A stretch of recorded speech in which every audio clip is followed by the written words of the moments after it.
Hey dear listener, welcome back to the Deliberate Scribe podcast, helping Christian writers be deliberate and redemptive in their writing, thinking and living. But also if you're not a Christian and you love writing, I'm sure you can find something valuable in this podcast. Today we'll be talking about conflict in writing and how I believe that conflict is actually the most important thing for any kind of narrative, any kind of engaging narrative at least, and why I think this should be the one thing you should always be thinking about when you are writing any kind of narrative.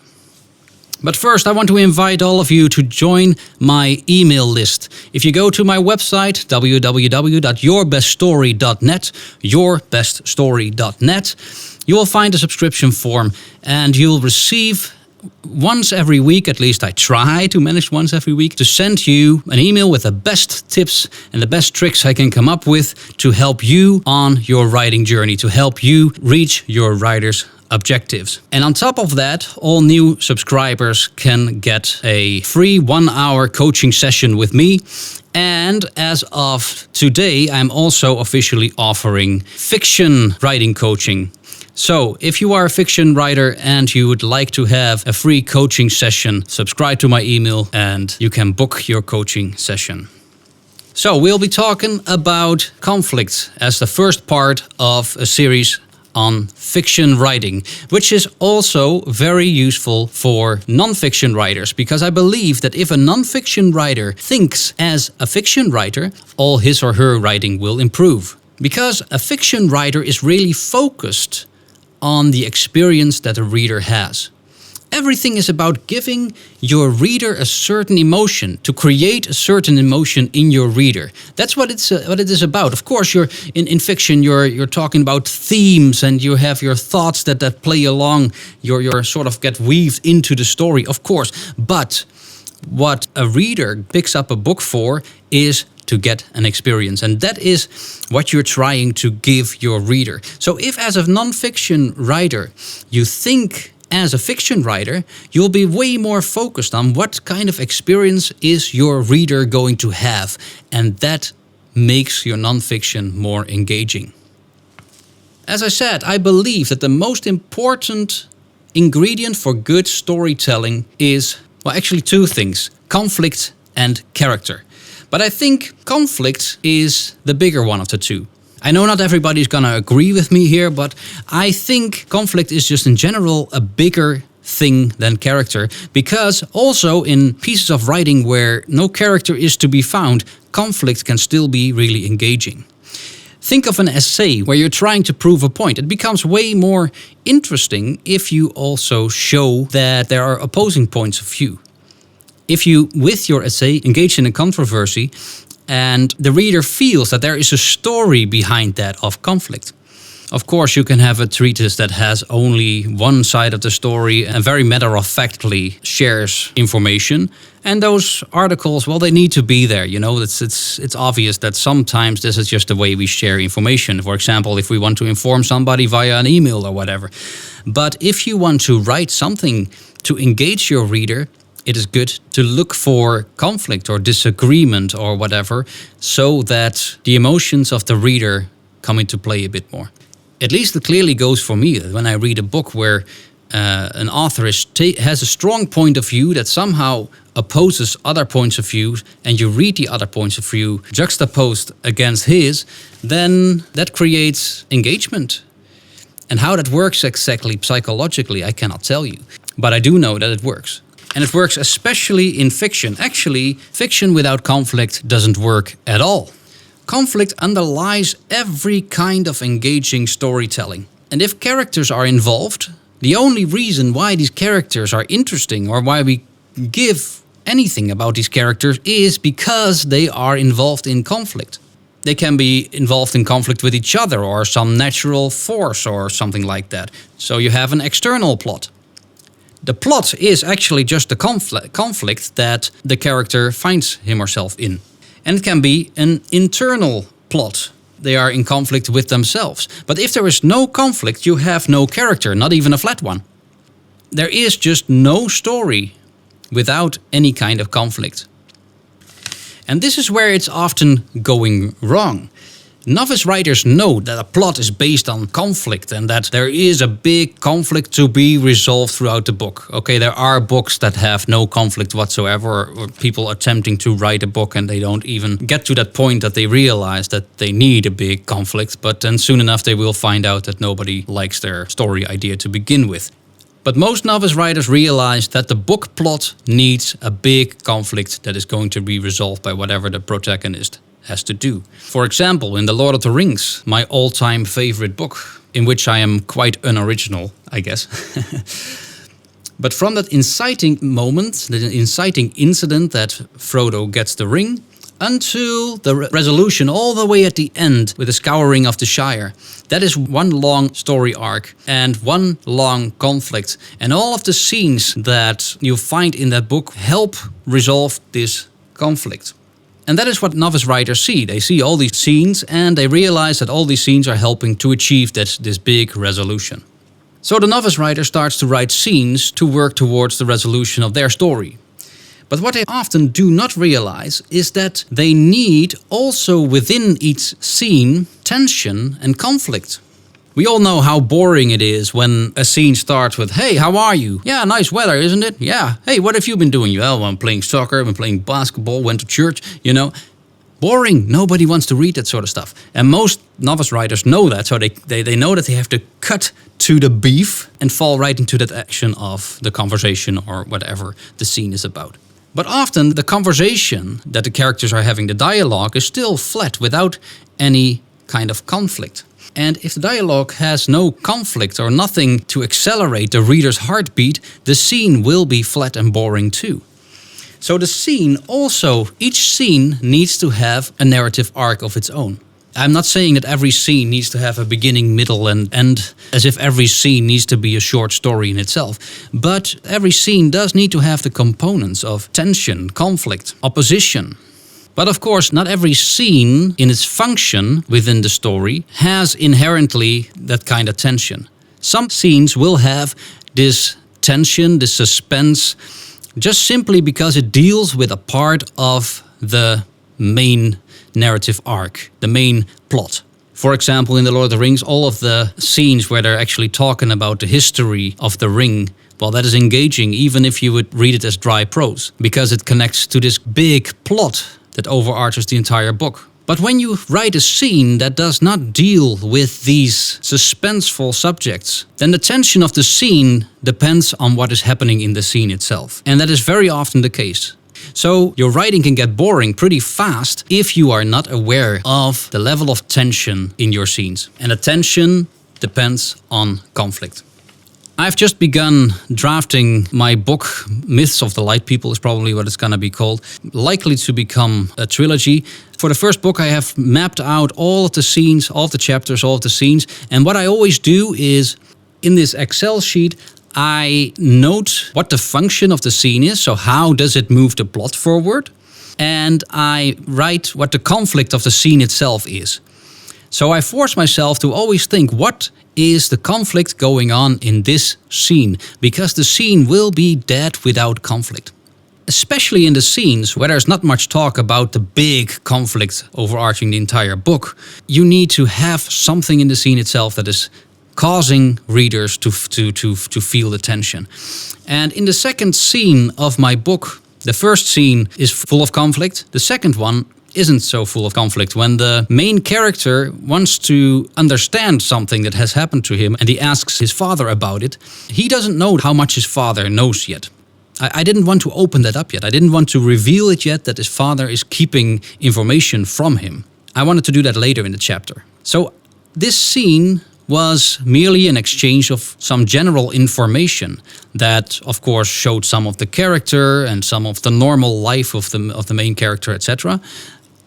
But I didn't want to reveal any of the suspenseful information of the story itself yet. So I went looking for a way to add conflict to this scene in another way. I decided to create some conflict between the mother and the father. A very light and subtle kind of conflict that does really give this spark of engagement and recognition to the scene. So the mother has the food almost prepared. She wants everybody to come to the table, but the father is not done yet talking, and the mother gets a bit annoyed, like, why is nobody at the table yet? And the father is complaining, hey, I didn't see my son the whole day. Can I have a word with him now? So not hostile or so, not as though the family is dysfunctional or the parents are always fighting, but just this slight annoyance, And that lends a lot of character to the scene and to the characters themselves. This has absolutely nothing to do with the main plot. If I took this out, the only thing that would change is that the scene itself would become boring. So what you need to do, once you have this main conflict, when you chop it up into scenes, you need to make sure that every scene in itself has all the components it needs to be engaging. And you cannot go without some sort of conflict. But as I said, it doesn't have to be big. Some scenes are going to be really big, and there are going to be explosions, fireworks, and whatever. And then actually the reader needs to have a bit of rest afterwards. So don't put your scenes too full of the heaviest kinds of conflict. If you had a scene with a lot of conflict with super high stakes, it's good to, after that, rest a little bit. To give the reader some time to breathe. But also then, make sure that there is conflict, but very subtle conflict.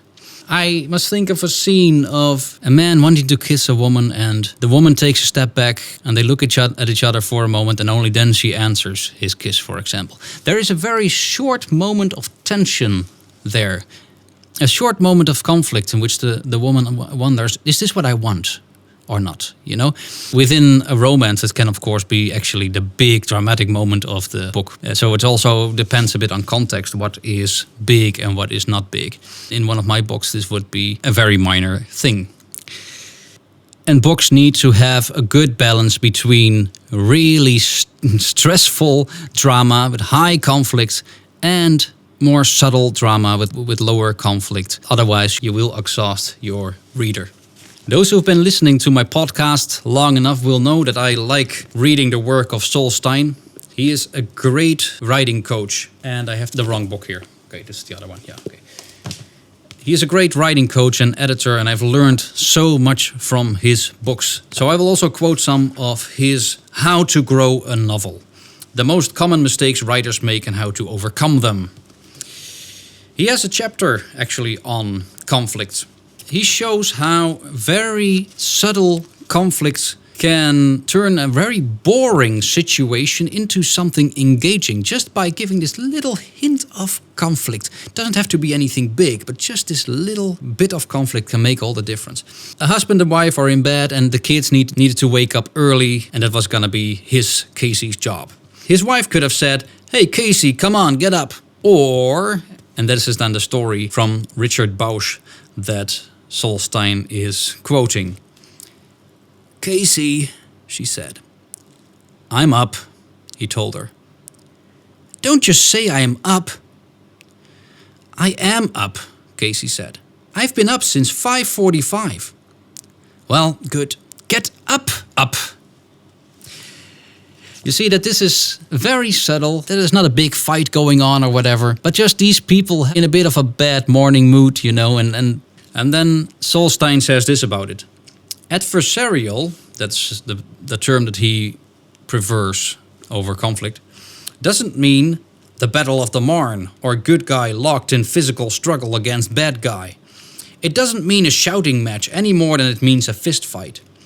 Adversarial exchanges are a key element of successful fiction, for without an adversarial pitch, the same material might come across to the reader as boring. And a little bit later, he shows how small such a thing can be and still imply conflict. If character A looks character B in the eye and character B looks away, you have an adversarial action. If character A asks character B a question and B turns his back and walks away, you have an adversarial action. If the writer's characterization is good, when the mother tells the boy, "No more cookies," and the reader knows the moment she's out of the room the boy will be at the cookie jar, you have an adversarial action. I am purposely advancing seemingly minor matters to emphasize the fact that the adversarial spirit of strong fiction often lies in the details of everyday life. So the point of that is, make sure that there is conflict in every scene, but make sure that it is proportional. Make sure that you don't overdo it. Make sure that you don't exhaust the reader by heightened conflict all the time, but be very subtle with it. But make sure that it is there, because if it isn't there, you will bore your reader in fiction as well as nonfiction.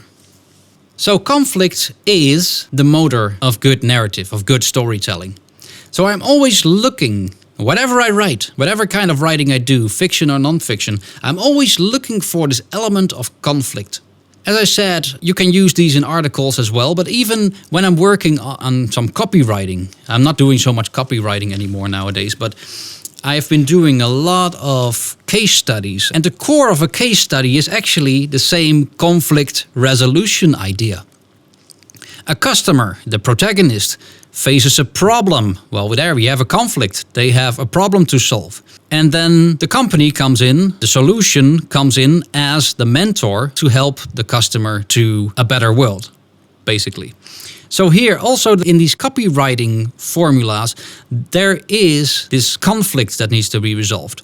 And the company places itself then as the resolution, or the solution leading to the resolution. And I have to think of the history lessons in school. It are always the history lessons with the most conflict that you remember, right? I remember that my teacher told stories about Martin Luther. These were so interesting, these lessons, because it was full of conflict. Let's look at a couple of examples that we probably all know. There's Act 1, Scene 1 of Peter Pan, or The Boy Who Wouldn't Grow Up. This first scene is full of funny little conflicts, and it's actually one big mess. Everybody's talking at the same time, and everybody's yelling, and everybody's running, and whatever. So it is really lively, but at the heart of all this liveliness is a bunch of funny conflicts. I say funny conflicts, I mean these mild conflicts that you have in every household, but at such a rapid tempo that that is just very entertaining to watch. It already begins with little Michael racing onto the stage saying, "I won't go to bed, I won't, and I won't be taking a bath." And shortly after, Mr. Darling comes onto the stage with a white tie in his hand and saying, "This tie doesn't tie."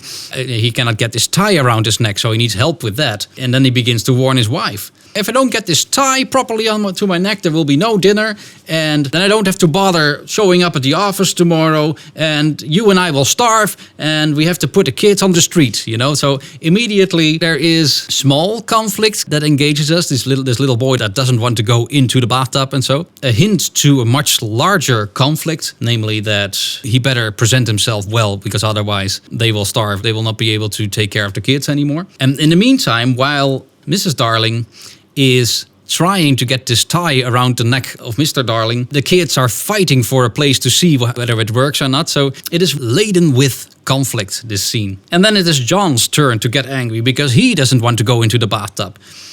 Imagine this scene without all these little pieces of conflict. There will just not be any scene left. But what makes this scene so fun, so engaging, so awesome? Well, it is all these little conflicts going on at the same time.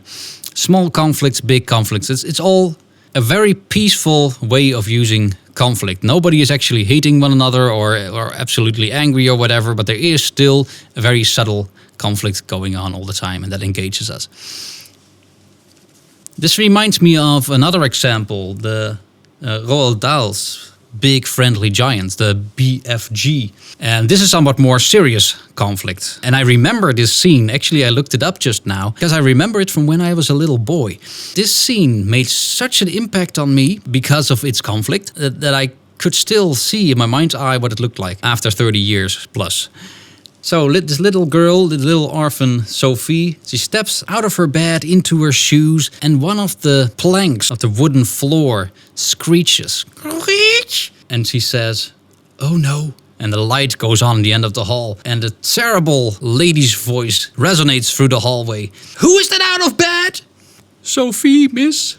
"You get back in at once, and come to me in the morning."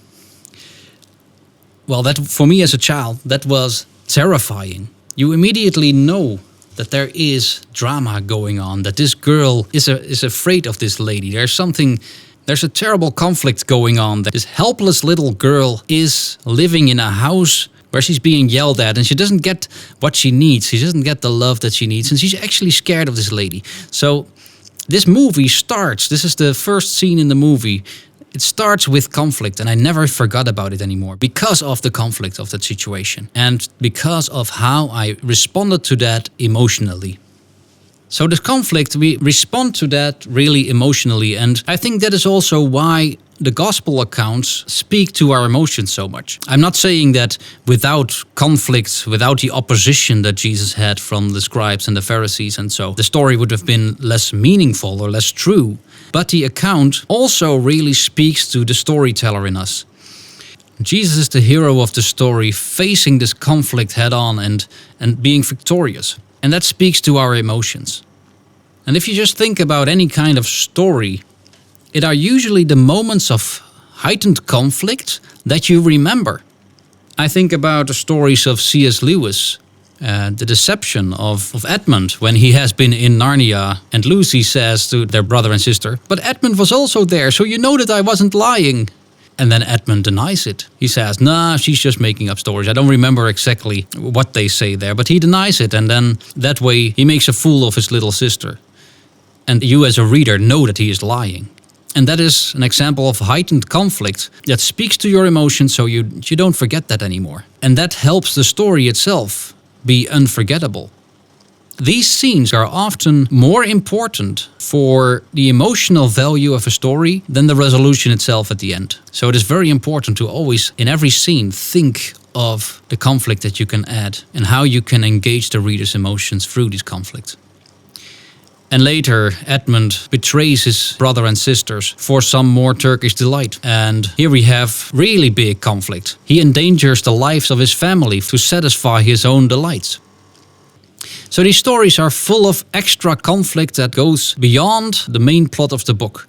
If you take these two examples out that I just mentioned, out of the book The Lion, the Witch and the Wardrobe, then still the story would stand.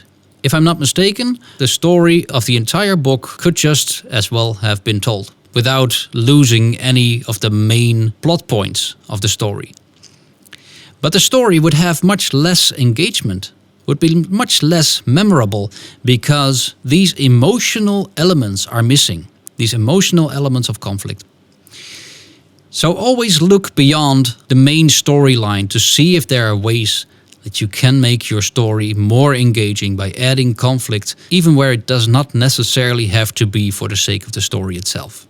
Okay, I'm not gonna lie to you, this podcast was somehow difficult to do. Sometimes podcasts just flow out of me almost automatically, but this one was hard because it is such an emotional thing. This conflict and how we respond to conflict, and so it is a feeling that is very difficult to put your finger on, very difficult to explain. But I hope I did a good job explaining to you how I use conflict and how the best writers use conflict to make their scenes more engaging, makes their story arcs more engaging, and make sure especially that you get through this boring middle. Through the boring middle, well, you should make sure that the middle is not boring. But every beginning writer, and also experienced writer actually, knows that the most difficult part to write is the middle of the book. If you know how to create scenes that in themselves have tension, you can create subplots and that sort of thing, and introduce extra characters that create some more of this conflict within the scenes and within the middle part of the book that keeps it engaging, even though the excitement of the inciting incident is far past and the resolution and the climax is not in sight yet. You can still write that middle part of the book in such a way that it continues to engage your readers. That's what you want to achieve. To engage your reader from the very beginning, through the middle, to the end, and also the falling action, the denouement. But we'll talk about that some other time, I guess. Okay, again, if you would like to have a coaching call with me for your nonfiction or your fiction project, subscribe to my email list. If you want to have tips and tricks every week, or almost every week, in your email box, then subscribe to my mailing list on yourbeststory.net, yourbeststory.net. And I wish you Godspeed on your writing journey, and let me know how it goes. And let me know if these podcasts and such are helpful to you. God bless you. Bye-bye.